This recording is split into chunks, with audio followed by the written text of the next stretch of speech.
In today's video, we're going to be trying to predict who is going to dethrone every single current champion in the WWE today. And we're looking at every single current champion. So that means that we're looking at all the champions on the main roster across Raw and SmackDown and all of the current champions down in NXT. I'm going to tell you who I think is going to dethrone them. I'm going to tell you when that's going to happen, and I'm going to tell you why I think it's going to happen. And as always, don't forget to subscribe to this channel, ring the bell for notifications. If you're a wrestling fan, I know that you're going to fall in love with this YouTube channel because we always upload daily wrestling content. And don't forget, if you want even more than just daily wrestling content, to go check out the Patreon, patreon.com/SantiZap. We upload between 11 to 14 extra videos every single week that do not get uploaded to YouTube. So again, go check it out, patreon.com/SantiZap, link in the description or link in the pinned comment. Now, let's get started with the video. Let's start things off by talking about the WWE Women's Tag Team Championship belts, a set of belts that is currently being held by the super team that is Bianca Belair and Jade Cargill. And it looks like they will continue to be a powerful team for the foreseeable future, at least, because they just defended their championship belts against basically the entirety of the women's tag team division at Crown Jewel in a fatal four-way match,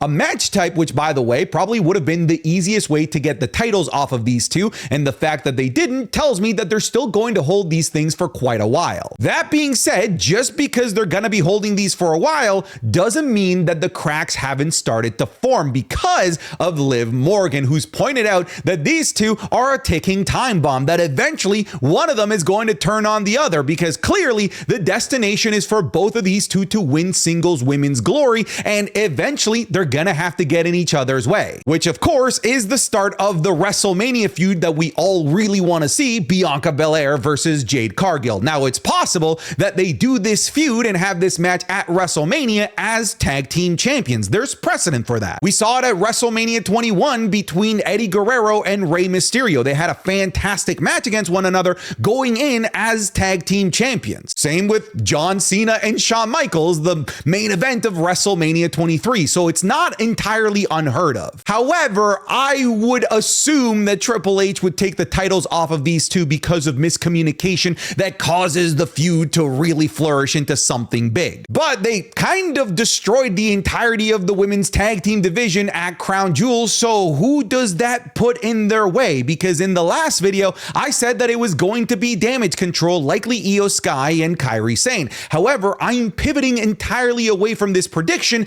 because of Rhea Ripley's injury, which is forcing WWE to pull Io Sky out of the women's tag team division and insert her into the main event scene because there aren't that many viable ready options. So because of that, I'm gonna go with Liv Morgan and Raquel Rodriguez. They are the ones that started to create the cracks and start rolling the ball down the hill towards the inevitable breakup of Bianca Belair and Jade Cargill. And right now, I can't think of two better, more annoying heels to get this feud started than Liv Morgan and Raquel Rodriguez, two former women's tag team champions as well. And what a better way to make Liv Morgan even more of an obnoxious heel champion than making her a double champion. I don't hate this. I actually could see this happening. The World Tag Team Championships, the bane of my existence, because it's been like 3 or 4 straight of these videos every month where the tag titles just don't get defended because they're still in the hands of Finn Balor and JD McDonough. Not only are they not defending these damn things,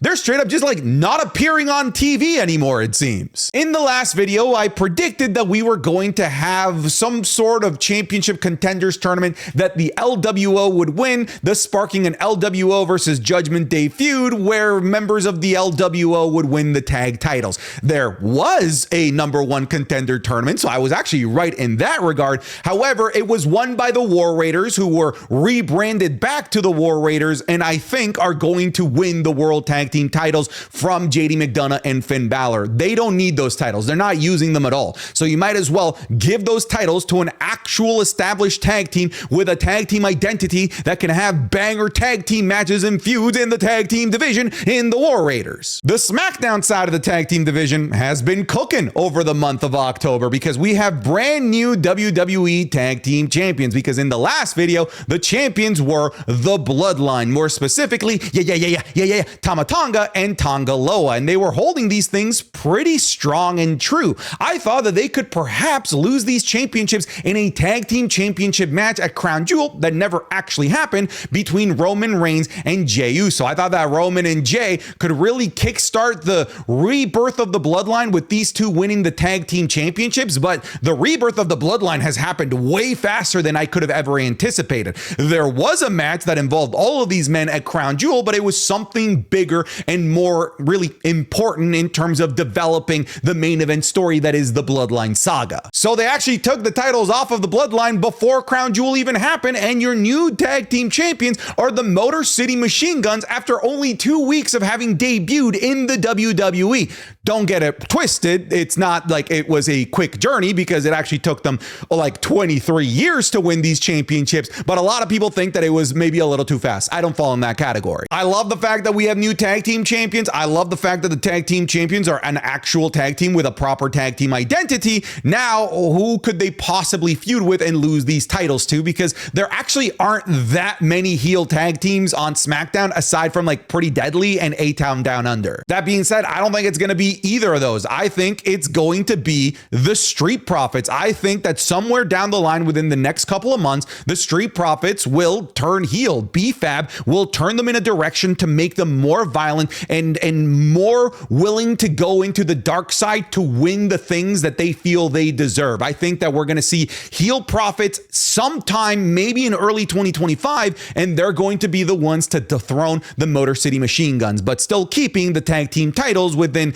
an actual tag team division team. Sticking with the tag team division, the NXT tag team champions are still Fraxium, Nathan Frazier, and Axiom. And they just keep winning match after match after match, and every single one of the matches is fantastic, amazing, and a match of the year contender. However, there's just really not that many contenders left in NXT at the moment. They're actually going to be doing NXT tag team division announcement at some point next week that maybe will give us more clarity as to who is going to be an actual player in this division. Because right now they're just putting like random people together, making them a tag team for a little while and making them contenders like they did with Javon Evans and Cedric Alexander. In the last video, I floated around the idea of maybe these two coming together as some sort of evil tag team in Brooks Jensen and Sean Spears. Interestingly enough, they have come back together, and I'm actually going to talk about them later on in this video, but it doesn't look like they've come together to form an actual tag team and go after the tag team titles. So I'm going to go with two members of the No Quarter Catch crew. Most likely it's going to be Tavion Heights and Miles Bourne. In the most recent episode of NXT, they talked to William Regal. William Regal said, hey, you two need to go after the tag team titles. So really, that's all I'm going off of, because there's not much to go off of in terms of storytelling and active tag teams in the NXT tag team division, because even though the champions are awesome and they continue to have great matches, there actually aren't very many tag teams. Staying with NXT, the NXT Women's North American title. In the last video, the champion was Kalani Jordan, and she was holding on to this thing for dear life because she had contender after contender going after it. I never thought once in a million years that her championship was in danger from anybody from Fatal Influence. So I predicted that the championship, she would lose it to Zarya, the newly debuted, formerly known as Delta. However, shockingly, she actually did lose the championship to a member of Fatal Influence, specifically Fallon Henley, who defeated her at NXT Halloween Havoc to become your new NXT Women's North American champion. So that brings up the question, who is going to beat the newly crowned NXT Women's North American champion? Am I going to get creative here? Nah, just kidding. We're going to go right back to where I thought the championship was going to go all along. I think it's going to be Zarya. Zarya pretty much already called her shot, debuting at NXT Halloween Havoc and taking out the newly crowned Fallon Henley and the rest of the members of Fatal Influence. So I'm so certain that this is where it's going to go in some way, shape, or form. Plus, my goodness, they've been booking Zarya like an absolute beast. She's got a spear and an F5. Like that combination it's just gonna make you unstoppable in terms of WWE booking. Dude.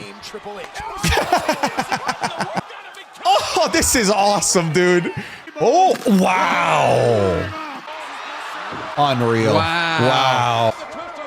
Oh! That, folks, was a sneak peek of this week's Wrestling is Cool Match Club, available exclusively over on patreon.com/SantiZap. This week, we're looking at the Cruiserweight Classic fantastic match between Kota Ibushi and Cedric Alexander. We have the crowning of Jeff Hardy in a triple threat match between Jeff Hardy, Edge, and Triple H at Armageddon 2008 for the WWE Championship. We have a match from overseas in Japan between Julia and Sari at Marigold Summer of Destiny 2024. And another triple threat match for the WWE Championship, this time between DX members Triple H and Shawn Michaels taking on John Cena. You're getting all of these watch-alongs plus all of the over 100 watch-alongs that are already up and available on the Patreon, plus the Raw reviews, plus the SmackDown reviews, plus the Wrestling is Cool podcast 3 days early, plus the Undertaker Streak watch-along that we're starting now, as well as the Royal Rumble watch-along that we're already into the 2000s with. All of that and more available on patreon.com/SantiZap. I'm confident that if you even give it 1 month that you're going to fall in love with it, because we just upload so much great content over there, more than we upload here on YouTube, and content that just simply can never appear on YouTube. So go check it out, try for a month. That's it. Link in the description, link in the pinned comment. Let's get back to the video. The Men's North American Championship is in a bit of a reset mode. The current champion, shockingly, I still can't believe this happened, is Tony D'Angelo, who in the previous month had dethroned the undethronable mountain that nobody could seem to climb in Obafemi to become your new North American champion. In the last video, I had predicted that perhaps he could lose the championship to Javon Evans, somebody that's an up-and-comer, somebody that the WWE clearly has really high stock and high value in, but they haven't crossed paths, and it doesn't seem like they're going to be crossing paths anytime soon. On top of that, they're both baby faces, so I have a feeling that if Javon is in line to win the North American Championship, that it's likely going to be off a heel that dethrones Tony D'Angelo in the first place. So that brings up the question of who I think that heel is going to be. And I talked about them earlier. I think it's going to be one of these two, Brooks Jensen or Shawn Spears, who have been kind of plotting in the background of anything related to Tony D'Angelo and the family. And I think that it's going to be Shawn Spears. I think that Shawn Spears is going to pretend to help Brooks Jensen only to put himself in a position to be the next North American champion. And I think that Shawn Spears actually makes more sense than Brooks Jensen here because of what I said, that I think somebody down the line that could beat the heel that beats Tony D'Angelo could be Javon Evans. Javon Evans, one of his first feuds in NXT was against Shawn Spears. So I could see them running back this full circle story arc for Javon Evans. So I'm gonna go Shawn Spears here. Staying in the mid card, but this time on the main roster, let's look at the United States Championship. And I'm gonna be fairly fast on this one because the current champion is still, even after Crown Jewel, LA Knight, who defended the United States Championship in an absolute barn burner of a triple threat match, one of my favorite matches of the entire year, against Carmelo Hayes and Andrade. I still think he's going to lose the championship to one of those two in some way, shape, or form. And I think it's eventually going to be Carmelo Hayes, which, funnily enough, seems a bit more unlikely now, considering Carmelo Hayes was the one that was pinned by LA Knight at Crown Jewel. But I can't stray away from this thought. I just feel like Carmelo is the perfect guy to take out LA Knight and carry the mantle of United States champion. Honestly, this might be a bit of a hot take. I feel like they can do with Carmelo what they wanted to do with Austin Theory all of those years ago. So give me Carmelo Hayes here. The Intercontinental Championship has been a bit of a roller coaster of emotions, bouncing from dude to dude to dude over the last couple of months. In the last video, shockingly, we had a brand new Intercontinental Champion in Jey Uso. And I really did not see this result coming at all. I thought that Braun Breaker was going to hold this championship probably right through to WrestleMania and be one of those Gunther-esque, like, incredibly dominant Intercontinental champions. And then he, like, out of nowhere seemingly lost to Jey Uso. And I had predicted that Jey Uso down the line would hold the championship for several months and lose it somewhere down the line to Dirty Dominic Mysterio. Well, here's the thing. He lost it like 2 weeks later, right back to Braun Breaker. So we're back to square one. And that square one, ladies and gentlemen, it's still Dominic Mysterio. You thought I was going to stray away from this? Dirty Dominic Mysterio stock is through the roof right now. I'm telling you, buy your Dominic Mysterio stocks right now and hold on for dear life, because this guy is a future world champion. And the first step to that that? It's becoming Intercontinental Champion. I gotta be honest with you. I don't think that he beats Braun Breaker in a straight up match. I could see maybe they do a triple threat or a fatal four-way for the Intercontinental Championship, and Dominic Mysterio somehow magically walks away as the winner. I really see it happening, folks. I'm taking Dom. The women's NXT champion, the current champion, and she's got it on lockdown, is still Roxanne Perez. Now, in the last couple of videos, I've been bouncing back and forth. I think it's Julia or Stephanie Vaquer. I've been more impressed by Stephanie Vaquer, and I feel like it's going to be Stephanie Vaquer, who, by the way, pinned Roxanne Perez at NXT Halloween Havoc. So I think they're going to explore that at the very least. So I am going to go with Stephanie Vaquer here over Julia. I'm not going to swap between the two. I think it's Stephanie Vaquer. The Women's World Championship. Dear Lord, this thing is in a bit of a limbo because of the injury to Rhea Ripley. The current champion is Liv Morgan. And in the last video, I had predicted that Liv Morgan would lose the championship to Rhea Ripley. This is now on hold because I really thought it was going to happen at Survivor Series, but it's looking like we're going to be getting Io Sky versus Liv Morgan at Survivor Series instead, because it looks like Rhea Ripley is legitimately out for quite a while with an orbital bone break, or I don't know if that's the actual injury, but that's the injury that they announced on TV. I still think it's going to be Rhea Ripley. I still think that Rhea Ripley comes back from this injury however long it takes, and she is the one that takes the title off of what will probably be at that time a very powerful and very tyrannical, even though she kind of already is, Liv Morgan. I think that it could be at WrestleMania, again, depending on how bad this injury is. So I'm sticking with my guns here. I still think it's Rhea Ripley. The WWE Women's Championship, it's still being held by Nia Jax. In the last video, I said that she would lose it to Tiffany Stratton. I'm sticking to that. They seem to really be going towards this direction of Tiffany Stratton cashing in on Nia Jax. Maybe they're going in on it so hard that maybe it's a misdirection and this actually doesn't happen. I could also see a world where Charlotte beats Nia Jax only to get instantly cashed in on by Tiffany Stratton. Maybe that's a possibility, but more than not, the evidence is saying that it's likely going to be a cash in from Tiffy. The NXT champion is currently Trick Williams. And in the last video, I said that Trick Williams would lose the championship to Obafemi. It's interesting to note that I'm filming this video a couple of hours after Trick Williams was actually pinned, clean might I add, by Ridge Holland. I think it's a misdirection. I don't think that Ridge Holland is your next NXT champion. I still think that once Obafemi comes back on screen, it's not going to be going after the North American Championship again. I think it's going to be going after the NXT title. A lot of people think that Obafemi is going to be going right to the main roster. And frankly, I could see that too. However, I think that this is actually the more likely of the scenarios. I think he's going to be the one to dethrone Trick Willie. Now, in terms of when it could happen, I feel like this is a big enough match between two big names on NXT that it could happen at NXT Stand and Deliver. So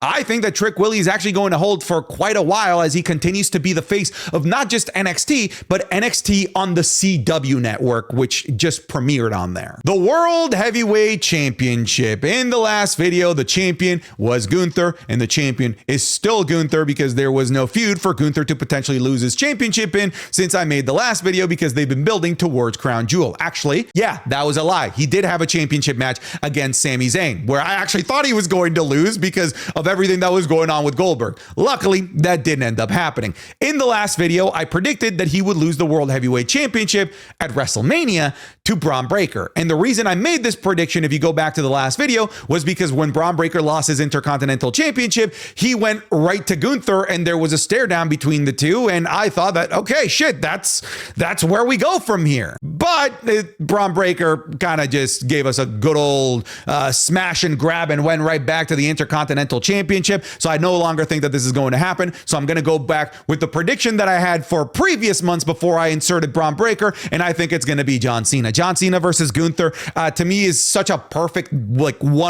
championship win for John Cena. Number one, a huge WrestleMania main event match for Gunther.